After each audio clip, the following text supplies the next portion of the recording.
This video looks at a specific artistic rendering of the historical Buddha Shakyamuni performing an everyday activity, walking. Or rather, the images show him in a walking stance. As we now know, the Buddha was depicted by symbols in the first few centuries after his death.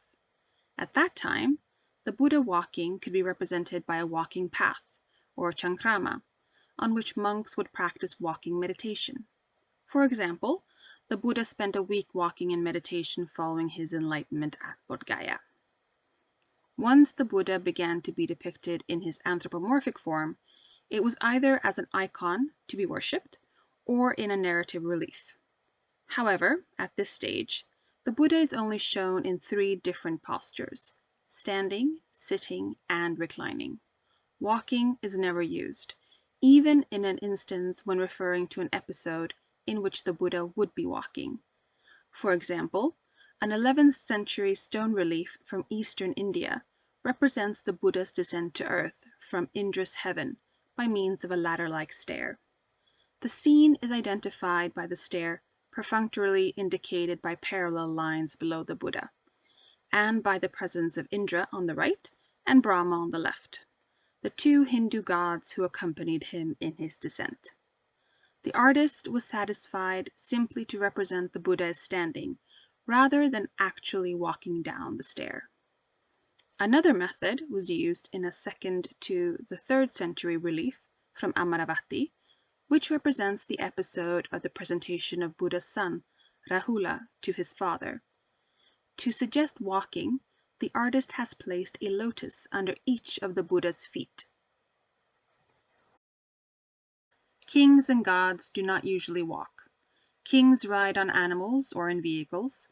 To dismount is a clear indication of subservience or deference, as when a king approaches Buddha on foot.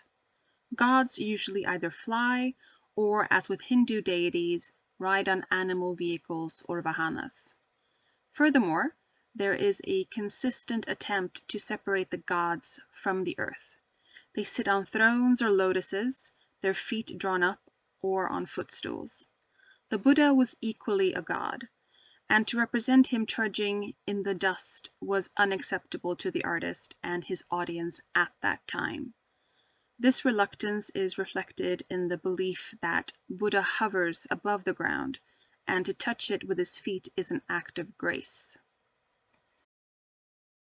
Now, with the extreme rarity of the walking Buddha in South Asian art in mind, we can now turn to the art of Thailand, where walking Buddha images abound. The walking 3-dimensional Buddha icon was an invention of the Thais, probably created at Sukhothai in the late 13th or early 14th century. These walking images have a standard posture that has remained basically unchanged. This example, now in the National Museum in Bangkok, shows how walking with one leg bent to the rear and the heel of the foot raised is indicated, but the pose does not appear naturalistic. In actuality, the lack of realism is due perhaps more to the Buddha's supernatural and metaphorical anatomy than to the pose itself. The Sukhothai-style Buddha image incorporates a number of anatomical similes, such as head like an egg, in an unusual literal fashion, with legs likened to those of an antelope and thighs like banana tree stems. The Buddha's heavy legs press so tightly together they appear to stick, so that the legs are knock-kneed and all movement is from the knees down. The robe may strike one initially as adding to the impression of non-naturalism. It clings to the body in a wet drapery convention and forms a thin web that connects the legs. Robert Brown hypothesized that the Sukhothai walking Buddha was influenced by the art of Bagan in Myanmar. The possible connection was not with the Buddha figure in the Descent from Heaven murals, but rather from the walking Buddhas in high-relief carvings. Just as their Indian counterpart, the Bagan artist relied on convention to indicate walking in these reliefs. While there is little formal similarity between the Bagan walking Buddhas and those from Sukhothai, and the Bagan images are not represented walking anatomically, but merely conventionally, They are like those from Sukhothai in being more iconic and often more removed from any narrative context. That is, individual walking images occur at Bagan, as at Sukhothai, that make no apparent reference to any specific life scene of the Buddha.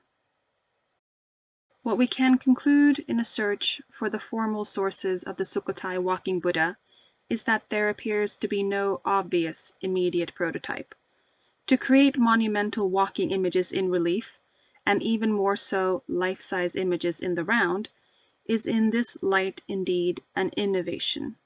Yet, while there were no close prototypes as such, we can at least say that conceptual models for such walking images were present in the 12th and 13th centuries in areas to which Sukhothai had access, more specifically Eastern India and Myanmar.